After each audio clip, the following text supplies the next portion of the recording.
Hello बच्चों, welcome to school जी। पिछले video में हमने कविता हम पंछी उन्मुक्त गगन के शिव मंगल सिंह सुमन द्वारा रचित कविता की हमने व्याख्या की थी। शब्द दर शब्द हमने व्याख्या की थी और अब हम करेंगे कविता की एक्सरसाइज। तो कुछ मैंने कठिन शब्द ये ब्लैक बोर्ड पे लिखे हैं आपके सामने। एक बार तो आप इन शब्दों को पढ़ेंगे, अपनी कॉपी में नोट डाउन करेंगे।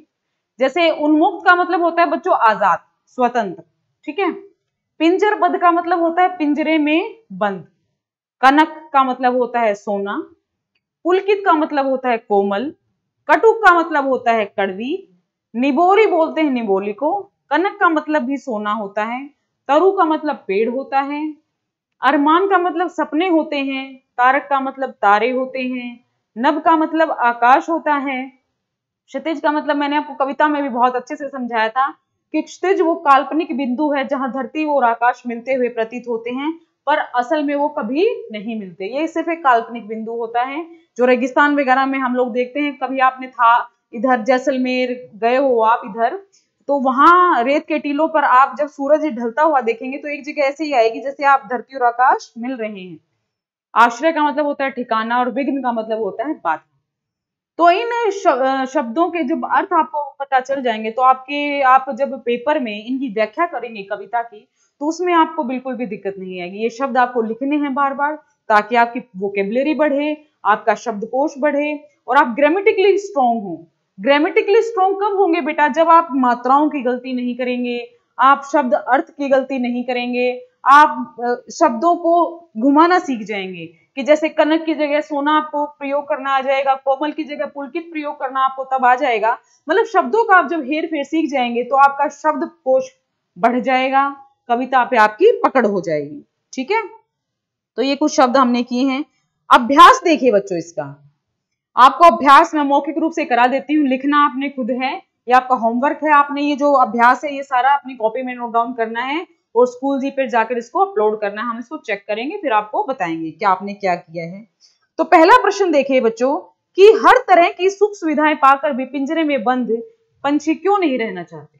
तो हमने जैसा कि कविता में पढ़ा था, क्यों पिंजरे में इसलिए बंद नहीं रहना चाहते क्योंकि वो आजाद होकर उड़ना चाहते हैं। पिंजरे में बंद होकर वो आजादी से गा नहीं सकते। जो उनके सपने हैं, जो उनके अरमान है, जो उनकी उड़ान है, वो सब पिंजरे में बंद होकर रुक जाती है। उनका विकास, शारीरिक, बौद्धिक, मानसिक विकास सब रुक जाता है। वो स्वतंत्र रहना चाहते हैं, स्वतंत्र आकाश में उड़ना चाहते हैं, इसलिए वो सारी सुविधाएं पाकर भी पिंजरे में बंद नहीं रहना चाहते। दूसरा प्रश्न देखिए, पक्षी उन्मुक्त रहकर अपनी कौन सी इच्छाएं पूरी करना चाहता है? कौन सी इच्छाएं पूरी करना चाहता है?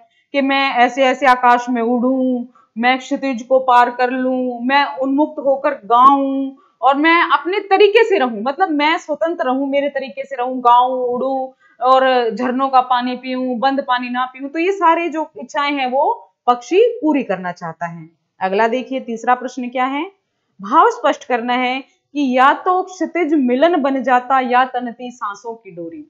क्या कहते हैं पंछी? पंछी कहते हैं कि हम ऐसे उड़ान भरना चाहते थे, ऐसे हम आकाश से कंपटीशन, प्रतिस्पर्धा करना चाहते थे कि जैसे जहां क्षितिज होता है हम क्षितिज तक पहुंचना चाहते थे, जहां पे धरती और आकाश मिलते हुए दिखाई देते हैं। मतलब वो एक ऐसा पॉइंट है जो एक सिर्फ एक कल्पना से परे होता है, वो हमें पता नहीं कहाँ होता है, बस हम एक कल्पना करते हैं उसकी। तो पक्षी वहां तक उड़ना चाहता है, मतलब पक्षी अपने सारे स्वप्न पूरे करना चाहता है, पक्षी बहुत लंबी उड़ान उड़ना चाहता है।